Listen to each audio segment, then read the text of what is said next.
welcome back to my channel, Bookworms. So today I am bringing you some recommendations from Catriona Ward, who is the author of The Last House on Needless Street, Sundial, and most recently Looking Glass Sound.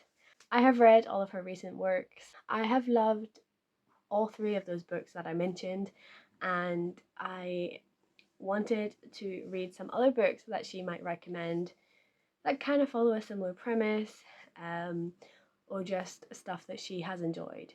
And luckily enough, she has provided some recommendations. I attended an event that she was a part of for the release of Looking Glass Sound, and she gave us some recommendations.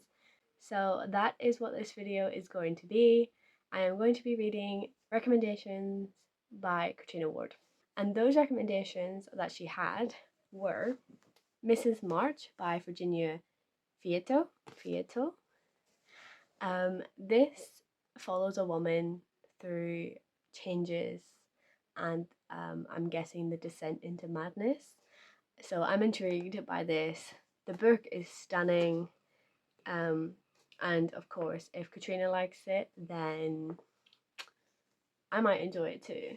The next one that she has recommended is The Monkey's Paw by William Waymark Jacobs. I've never heard of this. This is a completely new story to me, which I'm quite intrigued by. This is very creepy. So this follows like a haunting tale about a monkey's paw, which is like a talisman, and yeah, and we just follow it from there. Super intrigued and can't wait to read this one. The last recommendation that I am going to be reading in this video is The Pallbearers Club by Paul Tremblay. Catriona has also put a little quote on the back of this as well, so it's an extra recommendation, I guess. So this one follows art in the style of they are writing their own memoir and Mercy is editing it, so we have like scribbles and stuff throughout it, which I've seen when I flicked through this book, and it's telling the tale about their life and the Pallbearers Club that they started. So yeah, I'm intrigued by this. It wasn't necessarily the first book that I ever wanted to read by this author. I did want to read The Cabin at the End of the World first as my introduction into Paul Tremblay, but alas, this is the first one that I'm going to be picking up for this video, so I am super intrigued and I hope that it's good. I haven't heard great things about this book, so it as a recommendation, I'm a bit like, I wonder if it's going to be good, but I am intrigued. Of course, I probably wouldn't have read it if I wasn't intrigued, but these are the three books that I will be reading for this video, and I will give you all my thoughts and opinions on this and see which ones are my favourites, and if she has given such good recommendations and if I recommend that you pick them up as well. I think I'm going to start with The Monkey's Paw simply because it is the shortest and I probably will read it in like an hour, so this might be the first one I start with.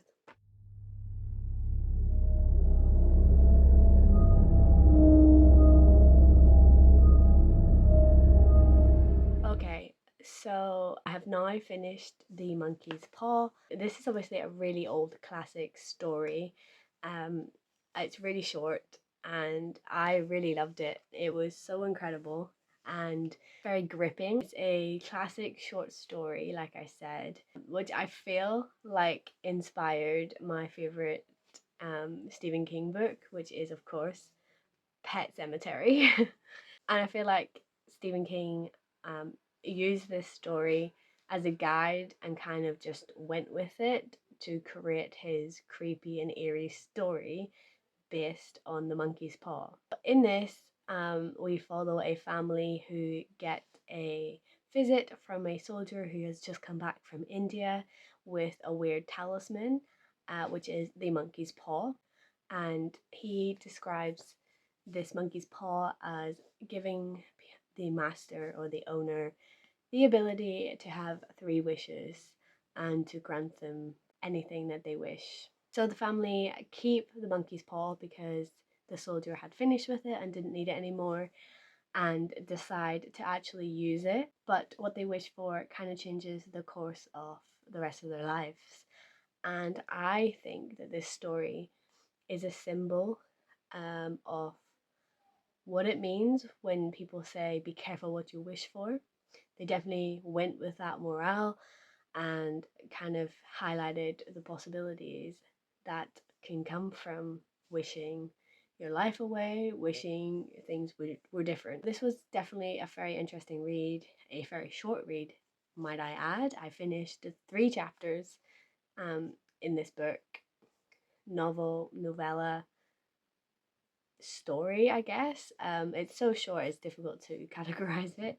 But yeah, it was very creepy and ominous, and you can tell where Stephen King got the inspiration from, in my opinion.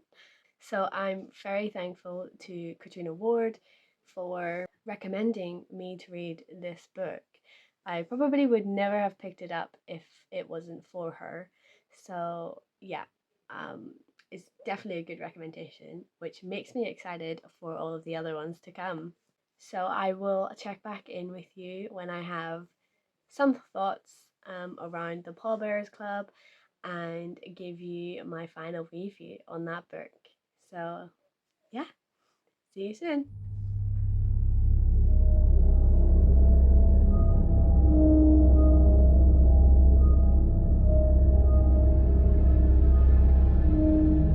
Okay, so I am back and I have to update you on the Pallbearers Club for this video.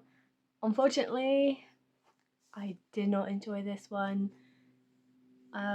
Currently we're 1 for 2 with the recommendations. Yeah, not sure how this one kind of just was so off the rails for me. I really didn't like the writing style. It's probably not the best book to read when it's my first time reading from Paul Tremblay, but I feel like this book has a target audience and I'm not the target audience. It's difficult to know where this book fits. It comes across like literary fiction and then written like somebody is like just, I feel like I'm reading somebody's manuscript and somebody's just editing it. I just didn't like that vibe. I just feel like it's not my type of book. I really don't like reading text and then subtext. I get distracted and very annoyed. I also just didn't like the characters.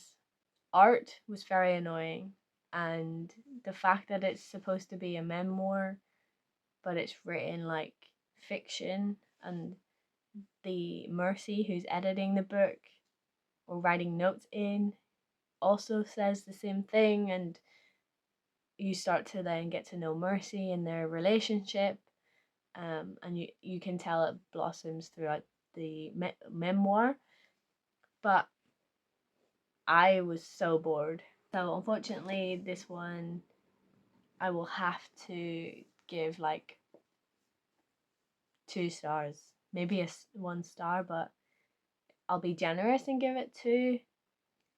It wasn't absolutely terrible.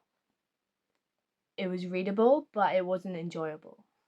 The Pallbearers Club was a miss for me. And I guess that just leaves Mrs. March to finalize if I like to read like Catriona Ward does. But I am only 18 pages into Mrs.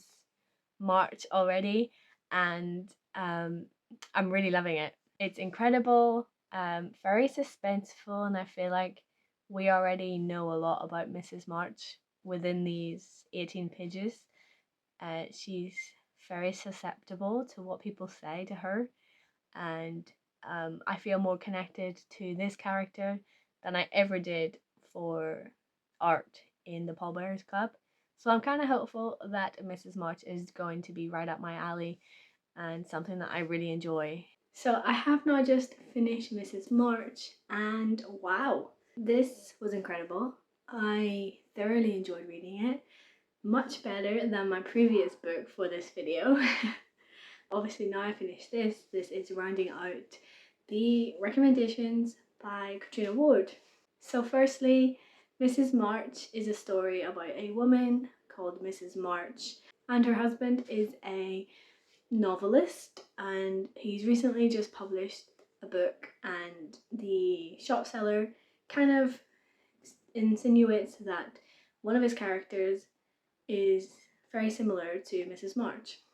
And the character that she referenced wasn't exactly the utmost respectful woman in his story. Mrs. March took some offence to this. This happens really early in the book, so I'm not spoiling anything for you. And she starts to really take on this comment and starts to kind of spiral and think maybe she is like this character, Johanna. So she takes what this person has said on board and kind of spirals like tenfold. She starts to question her life. She starts to question her husband. This book starts off very intense. Like, this whole interactions happened in the first chapter, and then we kind of start to learn about Mrs. March's life and what her home life is like. They live in this apartment with maids and like help, and she's like a very sophisticated lady, but then obviously with this comment she starts to spiral, and we kind of get pulled in as the reader into her mind, and it feels like you're also going a bit mad when you're reading this story. And I've really enjoyed that aspect of this book. I felt like I was also in her mind, and I was questioning everything that we were learning and unraveling at the same time as Mrs. March. So throughout the book we know that stuff doesn't add up, and we join Mrs. March on a journey to figure out what exactly is happening in her life, and it really does highlight how deranged this woman gets. And it's not until the end that we actually find out what exactly has been happening. That is when the truth is revealed, along with Mrs. March's real name. And that's such a subtle touch to this story, and a really interesting way to end. It's mind bending and it makes you question things, and you start to feel like you're going mad when you're reading about her. So it definitely doesn't hold out on the descriptives and that dread. You really do feel that sense of horror, but it is so subtle. And I can tell why she would recommend this book to her readers. It does kind of remind me about her books as well, her works.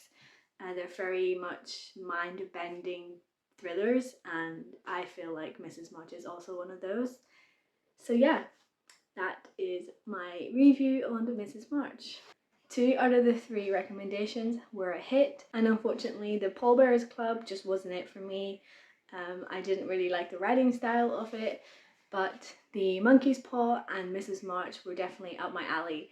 They are more weird and descriptive, and also they pull you into the story and it's very gripping, whereas the Pallbearers Club for me just wasn't gripping at all, and I didn't like the editor's notes on the side and how it was written. The like memoir style just isn't my favorite type of story.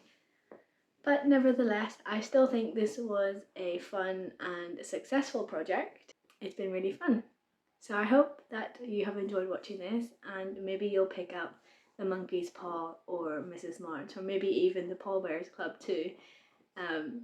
Let me know in the comments if you have read these already, or if you're planning to. I'd really love to discuss that with you. Thank you so much for watching, and until the next time, keep your pages turning and embrace the darkness. Bye.